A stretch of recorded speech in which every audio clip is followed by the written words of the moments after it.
খান vlog পরিবারের পক্ষ থেকে আপনাদের স্বাগতম জানাচ্ছি।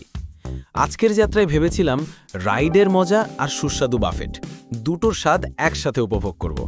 বাইকের গতির ঝলে শহরের রাস্তা পেরিয়ে যখন রেস্টুরেন্টে পৌঁছালাম, প্লেটে সাজানো খাবারের বাহার দেখে মন ভরে গিয়েছিল।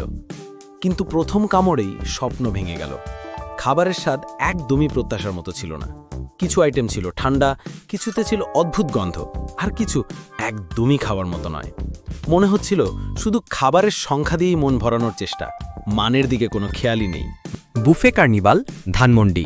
নামটা যত সুন্দর, খাবার ততটাই বাজে। একদমই মন মতো হয়নি। স্বাদহীন, ঠান্ডা আর কোনো কিছুতেই মজা পাইনি। এক কথায় একদম ওয়েস্ট অফ মানি। ধানমন্ডির বুফে কার্নিভালে গিয়ে পুরোটা সময় আফসোস করলাম। যে দাম নিচ্ছে সেই মানের খাবার তো দূরের কথা, বাসার সাধারণ রান্নাও এর চেয়ে ভালো হয়। বুফে কার্নিভাল, ধানমন্ডি বাইরে থেকে যতটা দারুণ দেখায়, ভিতরে ততটাই হতাশাজনক। খাবারে নেই কোনো স্বাদ, নেই কোনো গুণগত মান। এক কথায় আর কখনো যাব না। বুফে শুনে গিয়েছিলাম, কিন্তু স্বাদে ছিল না কোনো উৎসব। খাবারের মান এতটাই খারাপ ছিল, মনে হচ্ছিল জোর করে খাওয়ানো হচ্ছে। এক্সপেকটেশন ছিল হাই, কিন্তু খাবার দেখেই মুড অফ। এমন বাজে বুফে আগে কখনো খাইনি। যতটা দাম ততটা স্বাদ তো দূরের কথা, অর্ধেক খাবার ফেলে এসেছি। খুবই হতাশাজনক। আমি এ পর্যন্ত যতগুলো বুফে খাবার খেয়েছি তার মধ্যে এটিই ছিল সবচেয়ে বাজে। খাবারের মান, স্বাদ কিছুই ভালো লাগেনি। এতদিন যেসব বুফে খেয়েছি তার মধ্যে এটিই সবচেয়ে বাজে অভিজ্ঞতা। একেবারে অপছন্দ হয়েছে। আমি এ পর্যন্ত যতগুলো বুফে খাবার খেয়েছি তার মধ্যে বুফে কার্নিভাল ধানমন্ডির অভিজ্ঞতা তাই সবচেয়ে বাজে ছিল। খাবারের স্বাদ ছিল একদমই নিম্নমানের, অনেক আইটেম ছিল ঠান্ডা আর বিস্বাদ। এমনকি সেবাটাও তেমন ভালো ছিল না। সত্যি বলতে পুরো সময়টাই হতাশাজনক ছিল। যারা ভালো খাবার খোঁজেন তাদের জন্য এটা একদমই রেকমেন্ড করব না। টাকা আর সময় দুটোই নষ্ট। তবে একটা বিষয় আলাদা করে বলতেই হয়, রেস্টুরেন্টের ম্যানেজার ছিলেন খুবই ভদ্র, সহযোগিতাপরায়ণ এবং আন্তরিক। তার ব্যবহার সত্যিই প্রশংসনীয়। এখানে ম্যানেজারের প্রশংসা করার একটাই বড় কারণ আছে। আমরা প্রথম যখন এই বুফে কার্নিভাল রেস্টুরেন্টে এসেছিলাম, দিনটা ছিল শুক্রবার। বুফে কার্নিভাল ফেসবুক পেজে তাদের সঙ্গে কথা বলে আমরা বুকিং নিশ্চিত করেই তারপর নির্ধারিত সময় রেস্টুরেন্টে যাই। সেখানে পৌঁছে আমাদের জানানো হয় আজ এখানে বিয়ের অনুষ্ঠান চলছে, তাই বাইরের অতিথিরা আজ প্রোগ্রামে অংশ নিতে পারবেন না। আমি তখন বললাম, তাহলে ফেসবুকে কেন কনফার্ম করেছিলেন? তারা জবাব দিল, স্যার ভুল হয়ে গেছে। আমি বললাম, আপনাদের ভুলের কারণে আমাদের সারা দিনের পরিকল্পনা নষ্ট হয়ে গেল।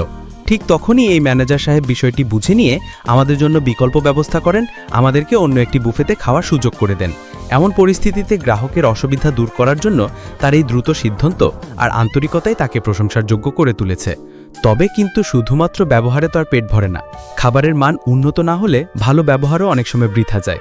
সুন্দর ব্যবহার অবশ্যই প্রশংসনীয়, কিন্তু রেস্টুরেন্টের আসল মান নির্ভর করে খাবারের গুণগত মানের উপর। শুধুমাত্র ভদ্র আচরণে হয়তো মুহূর্তের জন্য মন ভালো হয়, কিন্তু যদি খাবারের স্বাদ, মান ও পরিবেশ প্রত্যাশা পূরণ না করে, তবে সেই ভালো ব্যবহারও দীর্ঘমেয়াদে গ্রাহক ধরে রাখতে পারে না।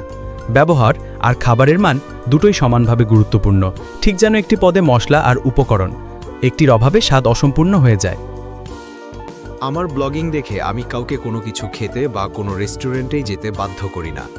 আমি নিজেই আগে ব্লগ করে এসেছি এমন রেস্টুরেন্টে ইদানিং খেতে গিয়ে বাজে অভিজ্ঞতা নিয়ে এসেছি। অনেক রেস্টুরেন্ট একটু নামিদামি হয়ে গেলে হয় তারা খাবারের মান, সার্ভিস খারাপ করে ফেলে, না হয় তাদের শেফকে অন্য কেউ হায়ার করে নিয়ে যায়।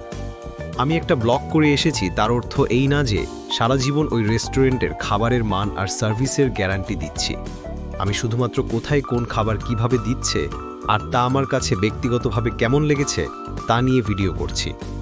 আপনারা কোথায় যাবেন বা যাবেন না সেটা অবশ্যই আপনার বুঝ বুদ্ধি দিয়ে বিচার করেই যাবেন। খাবার বা সার্ভিস খারাপ হলে তার দায়ভার আমার না। কোথাও গিয়ে খাবার খেয়ে ভালো না লাগলে প্রতিবাদ করুন, করতে হবে।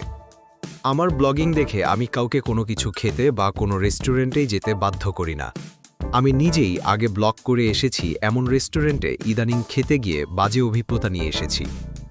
অনেক রেস্টুরেন্ট একটু নামিদামি হয়ে গেলে হয় তারা খাবারের মান, সার্ভিস খারাপ করে ফেলে, না হয় তাদের শেফকে অন্য কেউ হায়ার করে নিয়ে যায়। আমি একটা ব্লগ করে এসেছি তার অর্থ এই না যে সারা জীবন ওই রেস্টুরেন্টের খাবারের মান আর সার্ভিসের গ্যারান্টি দিচ্ছি। আমি শুধুমাত্র কোথায় কোন খাবার কিভাবে দিচ্ছে আর তা আমার কাছে ব্যক্তিগতভাবে কেমন লেগেছে তা নিয়ে ভিডিও করছি। আপনারা কোথায় যাবেন বা যাবেন না সেটা অবশ্যই আপনার বুঝ বুদ্ধি দিয়ে বিচার করেই যাবেন। খাবার বা সার্ভিস খারাপ হলে তার দায়ভার আমার না। কোথাও